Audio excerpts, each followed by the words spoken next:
The second aspect of the collaboration was between arts and cultural organisations themselves, and we actively encouraged organisations which were more digitally advanced to collaborate in their bids with those that were less experienced by incentivising them in the funds, providing incentives in the fund's assessment criteria. So other things being equal, if you were partnering up with a less experienced organisation or organisations, you would get more points. The third aspect of the collaboration was with researchers.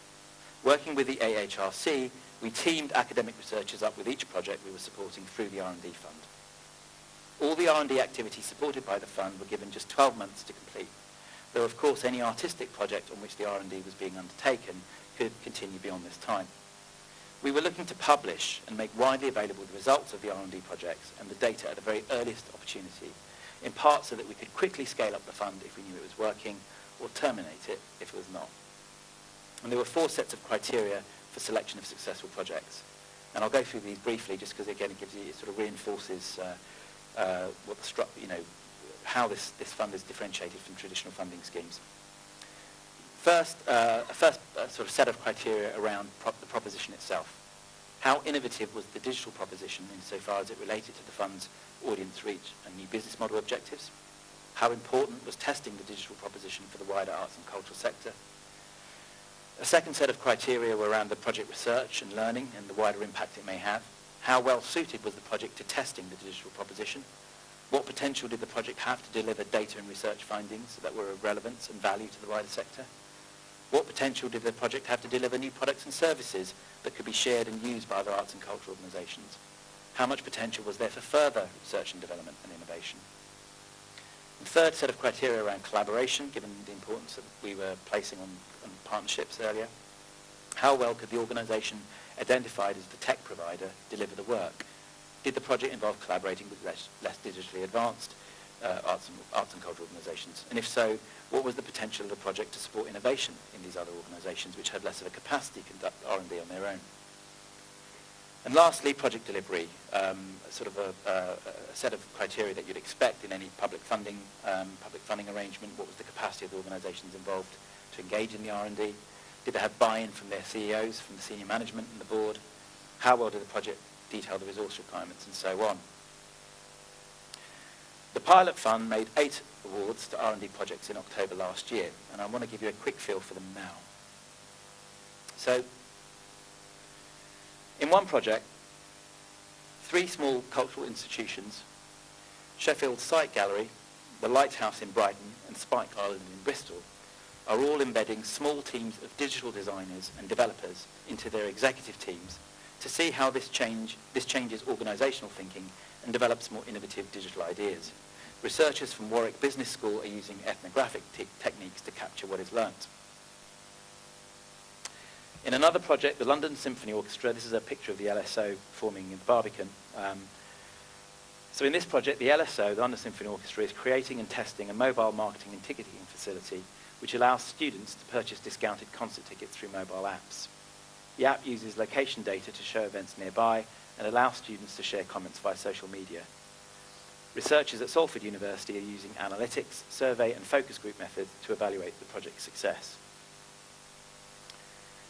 A medium-sized contemporary art space, the New Art Exchange in Nottingham, is collaborating with the London-based tech startup Artfinder and researchers at Birmingham City University to develop a digital portal which allows the gallery and artists to upload, sell and exchange their artwork, as well as audiences to vote on and virtually curate art programmes. Battersea Art Centre, or BAC, has teamed up with software developer Videojuicer and academics at the Oxford Internet Institute at Oxford University to pilot a digital version of their acclaimed Scratch programme, which allows performance artists to share ideas and engage in a creative dialogue with the public as they're developing their artistic project. In its social interpretation and cultural exchange project with the University College London and Salford University, the Imperial War Museum is developing a new system to enable the interpretation, discussion, collection and sharing of cultural experiences with and between museum visitors. This data-driven project will develop new in-gallery, online and mobile applications which will augment and spread museum collections through social media and digital interaction. And actually the Imperial War Museum is quite an interesting project because this was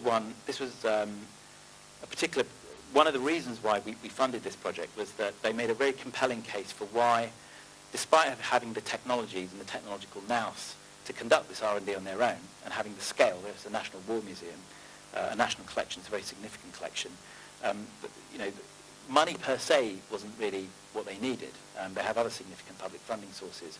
But what they did want was a space where they could say to the wider museum sector that their testing actually was a rather risky proposition for them, which is essentially the encouragement of unmoderated user feedback or consumer feedback, audience feedback on their cultural artifacts, many of which are quite sensitive as a war collection. They're testing that, which is technologically, as I said, there's been no barrier to doing that for some time. But there has been a sense in which they wanted to create a space in which they could say to the wider sector, it's a very publicly sort of facing project. So the advisory board is made up of just about every important national museum in the UK. And this has created some space for them to take some risks, and we found that very compelling. In a collaboration with technologists at MIT Media Lab and researchers at Dundee University and the University of West England, immersive theatre company Punchdrunk are merging theatre and gaming on an online platform that will partner live audiences with online participants.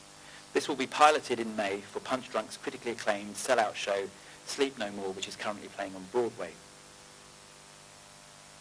Lastly, the example I wanted to give is the music venue, the Sage Gateshead, which is working with video juicer and researchers from Cambridge University to explore how digital technology can help orchestras and venues find new audiences and income streams.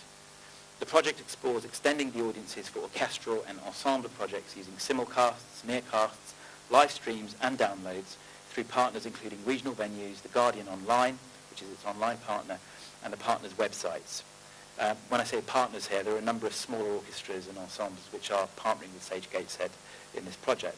The aim is to try and reach new audiences that are younger and who live in more rural areas that previously would not have had access to live performances. So this is obviously partly inspired by the National Theatre Live experience I mentioned earlier, and what many orchestras, Berlin Philharmonic, etc., have been doing in terms of exploring using digital technologies to reach audiences in new ways. Now, it is still quite early days for these projects, but most are now at the stage of beginning to live test their products in the market. It's literally in the last month or so that some of these projects are going live. And one thing we do know for sure is that the scheme proved incredibly popular, as I mentioned earlier, with arts and cultural organisations and researchers. The pilot received 494 applications, of which 393 seeking over £24 million, and that excludes the research. If you included the research component, the number would probably be upwards of 35 million or so.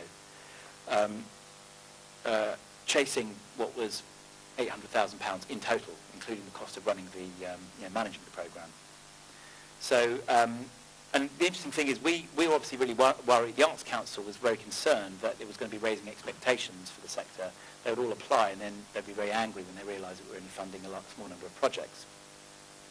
And it was really quite odd, because we held these what we call digital days, which were a handful of events held throughout the country where we were promoting the fund, and we were also using it as an opportunity to try and sort of networking spaces for tech companies to meet arts organisations and researchers. And it was really, I went out of my way in those presentations. We videoed all of these presentations as well, and large numbers of arts organisations got to see these videos. I was going out of my way to manage expectations. So I was saying that, in terms of grant money going to arts organisations, aside from the research, it was only $500,000. In the end, we spent $560,000 in grants to the arts organisations themselves, as I say, separate to the research. But I was saying £500,000, that's all we've got available. If you just assume that there are a typical R&D project might be the order of £50,000-60,000, we might only be funding 6, 7, 8 projects. And yet we still got this huge number of applications. We've had next to no complaints. Maybe a couple of disgruntled. I can think of actually one complaint from an orchestra, which is another, sort of a well-known orchestra competing with the LSO, saying, why is the LSO, which is already a publicly funded organisation, getting more public money? But I can't tell you. As I said, we're independent in this. We don't have any sort of agenda. but the number of arts organisations who applied and who didn't get it, saying that actually the process of participating with the fund has, in itself has helped creating a constituency in their own organisations to innovate. Because often, obviously, it's the digital people or the digitally inclined people that are participating in these funds. A lot of feedback we had was actually that it's the process itself that enabled them to raise the profile of innovation within and technology within their organisations, which is obviously very pleasing. Now, the other thing I should mention is that in terms of giving you some sense, there is a paper on the NESTA website where because that database is large enough, it's actually an interesting database in its own right, because it gives you sort of a snapshot of where the sector at least sees its perceived needs. It's obviously subject to big self-selection biases. It only paints a picture of those organisations that apply, but nonetheless, it's large enough to look at the data, and it's an interesting data set in itself. So we published a paper just before Christmas, which gave some of the data I'm going to mention to you now. So of these, as I say, these 393 applications that were judged eligible by us, 30% of them were coming from organisations that define themselves as performing arts organisations.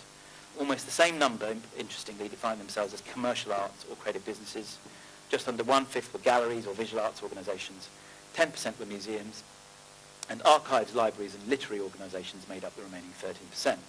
So we had a fairly good spread, and I said not by construction, that's just what came out.